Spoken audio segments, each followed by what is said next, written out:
Балдар, суретке қарап, бүгінгі сабағымыздың тақырыбын болжап көрейік. Сабақтың тақырыбы қандай болуы мүмкін? Қандай кім айтады? Менің ойымша бүгінгі сабақтың тақырыбы қожаның мектепке бақа әкелуіне байланысты болуы мүмкін. Жақсы, қандай қандай ой бар? Қандай? Қожа мұғалімнің сумкасына бақа салуы мүмкін, иә? Жақсы. Менің ойымша сабақтың тақырыбы бақаның әкелуі. Жақсы, рахмет. Бүгінгі біздің сабағымыздың тақырыбы менің атым қожа сөйледі. Бақаның әлеуеті болады. Олар біз бүгін сабақта кейіпкерлердің іс-әрекеті мен портрет арқылы олардың образын анықтаймыз және көркемдегіш құралдарды табамыз бүгінгі сабақта. Жолама, мама деуші болма мені. Я, бұл қожаның анасының. Жақсы, отыра ғой. Осы қожаның анасы деген бірінші топқа барыңыз. Келесі сіз. Сонда әкелген бақаны оған мұғалімнің сумкасына салып қой деп пе? Менің ойымша бұл анасының. Жақсы. Сізден бірінші топқа барасыз. Класс журналы мен сумкасын стол үстіне қалдырып, өзі тысқа шығып кетті.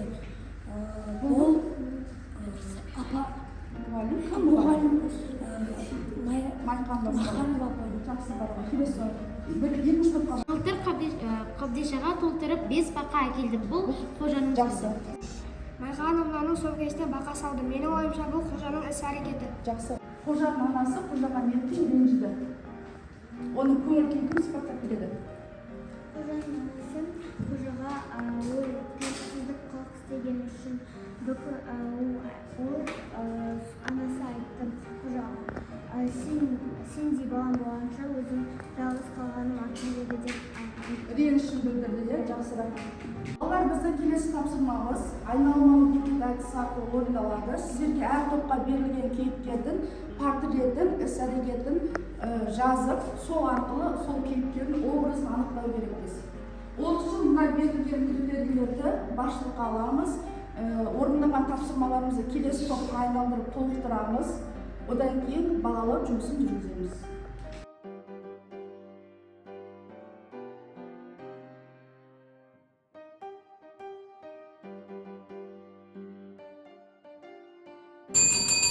Балалар, уақыт болды. Енді біз келесі топтың тапсырмасын бар, өз ойымызды толықтырамыз. Қанекей, сағаттығымен ауысайық, сіздерге қарай келіңіздер. Сіздер ағатып Балалар, вақыт аяқталды. Бәріміз өз тобымызға қайтып келсек, енді әркім өз тобындағы толықтырылған жұмыспен танысып шығады. Қазір осы жұмыстарымызды тақтаға шығып қорғаймыз. Көзі қоңыр, орта бойлы, шашы қайратты және қара торлы бала. Жақсы, сіз іс-әрекет айтыңыз. Бақаның оның сөмкесіне бақа салып жүрген. Анасына кешірім сұрады. Қатал, талапшыл мұғалім, мінезі тік мінезді адам, қатал.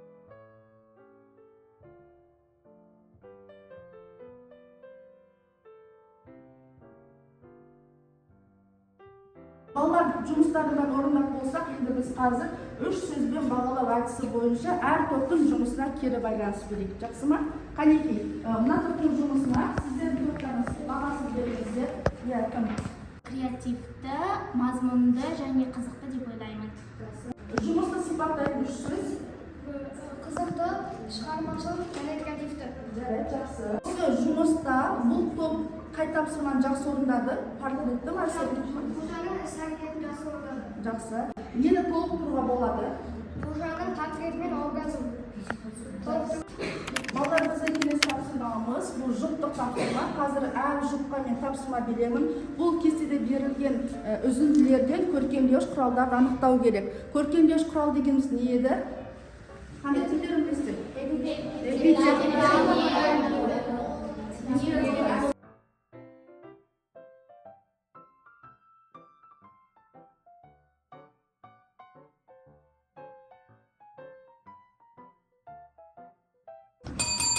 Балалар, жұмысымызды орындап болсақ, келесі жұппен жұмысымызды алмасып, Осы жұп эпитетпен теңеуді дұрыс тапқан, бірақ ауыспалы мағынаны таба алмады. жарайды, жақсы, рахмет. Келесі. Қожа барлық тапсырманы дұрыс орындады. Жарайды, жақсы. Балалар, біз қазір бәріміз серік тұрсатын орындайық. Біз қазір зияткерлік үстел ойынын ойнаймыз. Бұл зейнетпен зият деп аталады. Яғни осы шығармаға байланысты бірнеше сұрақтар жасырылған. Ол үшін сіздерді ортаға шақырамын. Бұл ойынды ойнау үшін біз екі командаға бөлінеміз. Яғни мына қатар бірінші команда, сіздер екінші команда. Екі командаға екі түс фигура беріледі. Бірінші команда қазір мына текшені лақтыру арқылы, яғни қанша қадам жүретіндігін анықтайды.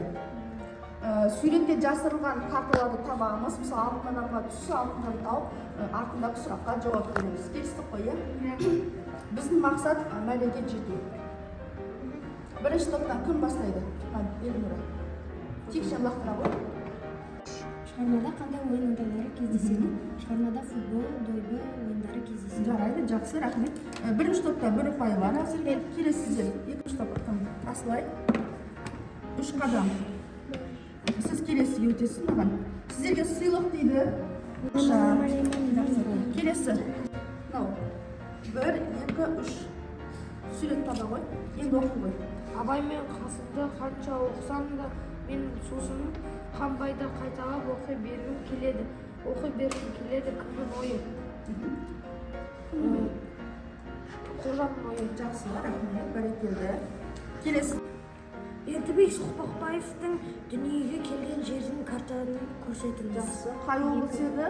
Алматы облысы, Жақсы. Нарынбай ауданы. Жақсы, жарайсыздар. Келесі. Қожаның отбасы туралы айтыңыз. Қожаның отбасында 3 адам бар. Анасы, әжесі және қожаның өзі. Жақсы. Балалар, келесі тапсырма. Майқанова мұғалімнің сіздерге сұрағы бар екен. Ол сұрақты тыңдау үшін экранға назар аударайық. Оқушылар, менің сіздерге сұрағым бар. Қожаның тентек болуына өзі кінәлі ме? Қорғаушы даттаушы ойын арқылы осы сұраққа жауап іздейік. Бірінші топ қорғаушы, екінші топ даттаушы, үшінші топ бақылаушы. Сіздерге 5 минут уақыт беріледі. Шығармадан дәлел келтіруге тырысайық. Қожаның тентек болуына Майқанованың қатал болуы, сұлтанның ертіп кете беретіні әкесінің соғыстан қайтпағанына әсер етеді. Жақсы, рахмет. Тағы да Эльмира. Қожа өзінің бұзық екеніне кінәлі емес, себебі оған анасының көп ұрса беретіні себеп болуы мүмкін. Жақсы. Жақтайсыздар. Ал, айта ғой. Мұғалімді сыйлап, мұғалімнің сөмкесіне бақа салмау үшін. Салмау керек еді. Жақсы, сіз. Қожа өзіне жақсы дос таңдап алу керек еді. Сұлтанмен дос болмау керек еді дейсіз ғой. Жарайды, жақсы, сіз. Жарайды, жақсы. Сіздер топтарыңыздан осыған бақылаушы ретінде баға берулеріңіз керек. Қай топ жақсы қорғады, қай топ жақсы даптай алды. Қанекей? Менің ойымша екі топта жақсы қорғады және де даптай алды. Жарайды, жақсы, рахмет. Бұл бақа туралы шу неден басталды? Ол бақаны кім әкелді деп айтты? Сабаққа. Нормально. Зоология пәнінің мұғалімі Оспан Бакер деп айтты. Кім бақа керек деп сұрады, иә? Келесі жолы кім бақа әкеледі деп айтты. Қожа мен деп жауап берді.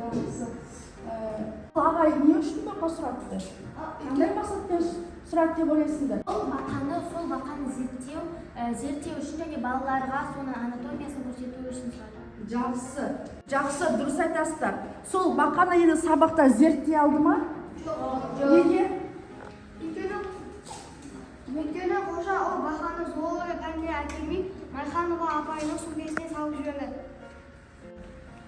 Өйткені оның артындауға алмасы кетті. Қазір бақаның анатомиясын зерттейміз әдісі бойынша виртуалды зертханадан қазір бейне жазба көрсетемін. Сол бейне жазбадағы көрсетілген ақпараттар бойынша мына кестеге, яғни сурет сызбаға бақаның құрылысын жазып шығамыз.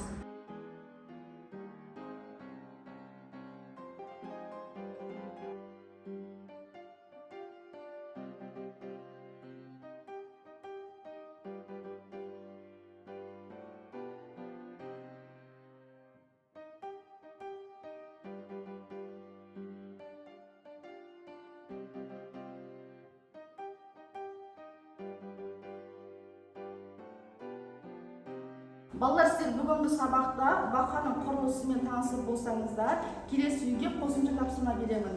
Сіздер үйден бақаның тыныс алуы бойынша ақпарат жинайсыздар. Оның өкпесі бар екенін көрдік, иә?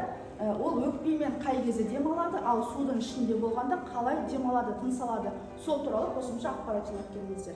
Келістік пе?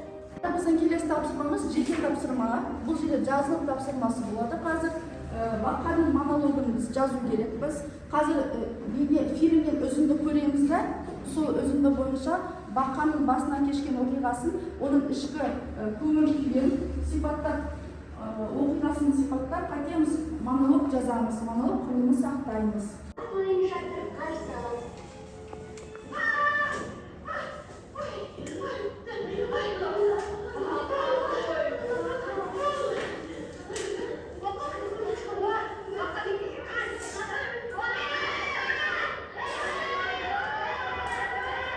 Балалар уақыт аяқталды. Қанеки жас болса кім оқиды? Кім бастайды? Бүгін менің өмірімдегі ең ерекше күн орын алды. Ұйқымнан оянсам, бір бала мені бір жаққа апарып жатыр. Мен қатты қорқып қалдым. Bir кезде бір жерге жеттік. Жеткен кезде ол мені бір қараңғы жерге қамап тастағандай болды. Бәрі қап-қараңғы. Ал сыртта дыбыстар шығып жатыр. Ғана кішкентай бақамын.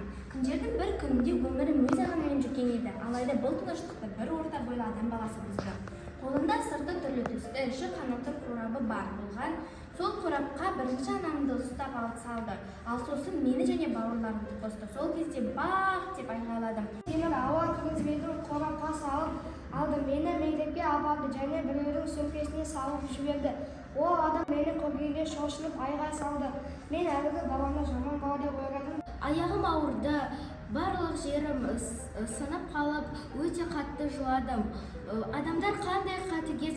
Балдар енді қазір оқып болған монологтарға монолог бағасы әдісі бойынша кері байланыс береді.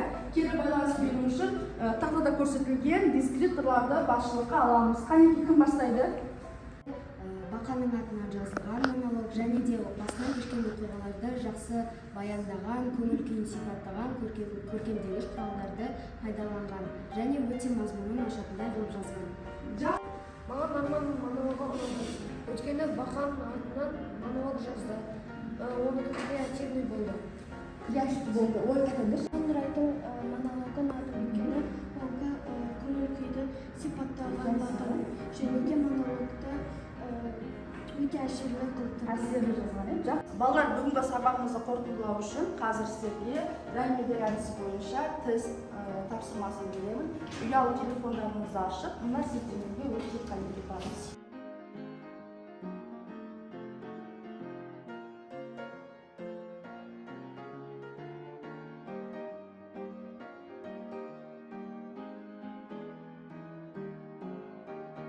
Қазір біз бір айналым сөйлем әдісі бойынша ой қорыту тапсырмасын орындаймыз. Ол үшін мен деп бастаймыз. Мен сабақты жақсы оқуға ант етемін. Яғни әркім өзі бір-бір осы сабақ бойынша бір-бір сөйлеммен өз ойларын қорытып айту керек. Бастаймыз. Мен ақылды болуға ант етемін. Жақсы. Мен сабақты жақсы оқуға ант етемін. Жақсы. Келесі.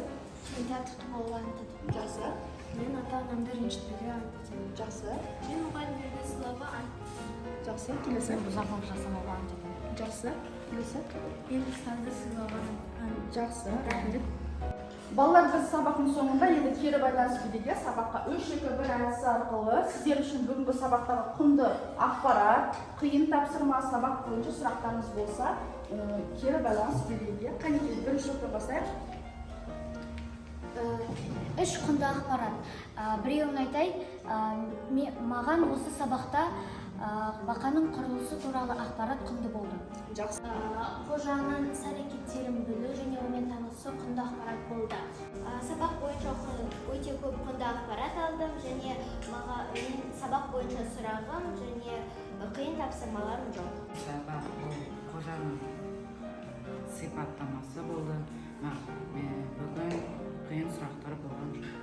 Жақсы, рахмет балалар. Бүгінгі сабағымыз аяқталды. Сабаққа қатысқандарыңызға алғыс білдіремін.